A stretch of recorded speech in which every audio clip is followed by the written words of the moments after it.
According to the CDC, there are more than 1,000 deaths from sudden infant death syndrome or SIDS in 2020 due to unknown causes. The numbers are scary, but there are steps we can take to decrease these numbers. As parents, we should be responsible in ensuring the safety of the babies and do everything we can to lessen the incidence of SIDS in the community and the country as a whole. We should not only educate ourselves by reading about it, but practicing the information we get from the medical experts and share this vital information to everyone who needs it. In this video, I will share with you the 5 recommendations from the CDC or Center for Disease Control and Prevention and 5 more from the AAP or American Academy of Pediatrics to help reduce the risk of SIDS and create the most ideal sleep environment for the babies. Welcome to Mother Baby Central, where you will find great resources regarding pregnancy, postpartum, birth, newborn care, and the baby's first year of life. Number 1, back to sleep.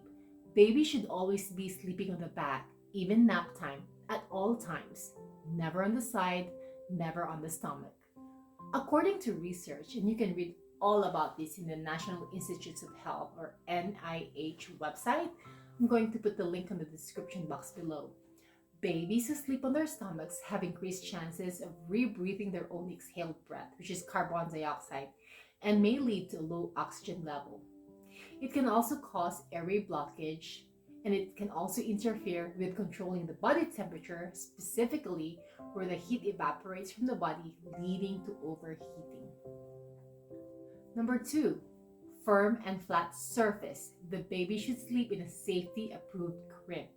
Do not elevate the head of the bed of the crib with a wedge or anything to keep it inclined.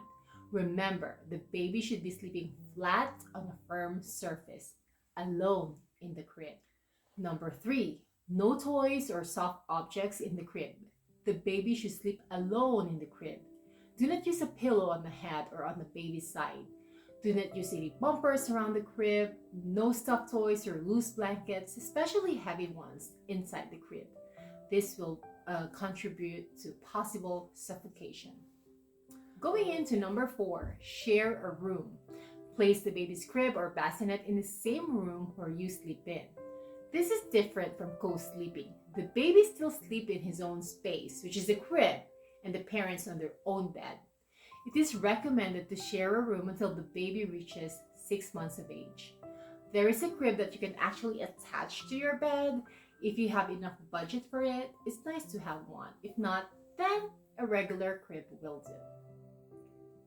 Number 5, do not overheat your baby. The baby should have appropriate clothes when sleeping. Don't put a hat on the head. Don't put lots of layers, which will increase the baby's temperature. If you see that your baby's sweating and the skin feels warm to touch, you probably have too much clothes on the baby. Do not make the room too hot as well. Make the room temperature between like 68 to 72 degrees Fahrenheit. A onesie and a sleeping gown or a thin swaddle blanket is sufficient to maintain the temperature. If you're finding this information valuable so far, click on the subscribe button below. I believe extra is better, so let's include the 5 recommendations from American Academy of Pediatrics. Number 1, avoid smoking. Do not smoke around the baby and avoid it during pregnancy as well. Number 2, avoid illicit drugs and alcohol during pregnancy. The risk for SIDS is high in women who use illegal drugs and alcohol, but it also contributes to stillborn babies, preterm birth, low birth weight, and congenital anomalies also. Number 3, breastfeed the baby if you can. According to studies, babies who are breastfed have lower risk for SIDS. Number 4, keep on top of well baby visits. Make sure you take your baby to the pediatrician for well baby visits and be updated with the recommended vaccines according to age to prevent disease.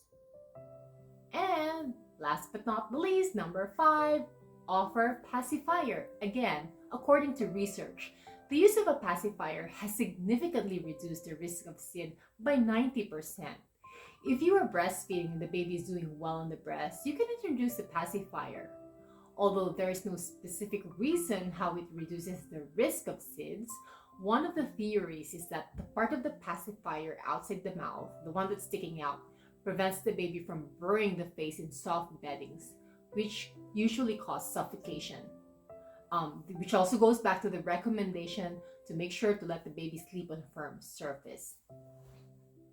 Please share this video to the baby's caregiver as well. If applying these recommendations can lessen the risk of SIDS, we should then work all together to keep the baby safe at all times. I hope you find our video for today valuable. I made it short and sweet, especially for everyone. Thanks for watching!